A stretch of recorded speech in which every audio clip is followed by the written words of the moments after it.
এই ভিডিওটা ছিল আমার স্টুডেন্ট এক্সামের ভিডিও হোলির পরে, বাট এইটা এডিট তো অনেকদিন আগেই হয়ে গিয়েছিল। ফাইনালি আমি এখন ভয়েস ওভার দিচ্ছি। সত্যি কথা বলতে আমার না ভয়েস ওভার দিতে সত্যি ভালো লাগে না, কারণ আমি ঠিকঠাক গুছিয়ে কথা বলতে পারি না।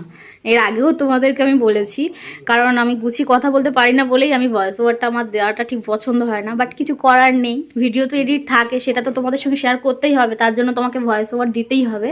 তো সেই জন্যই তোমাদের সঙ্গে শেয়ার করার জন্য আমি ভয়েস ওভারটা দিচ্ছি। তো এটা ছিল হোলির পরে, তোমরা দেখতেই পাচ্ছ এখন আমার গায়ের রং ঠিকঠাক ওঠেও নি।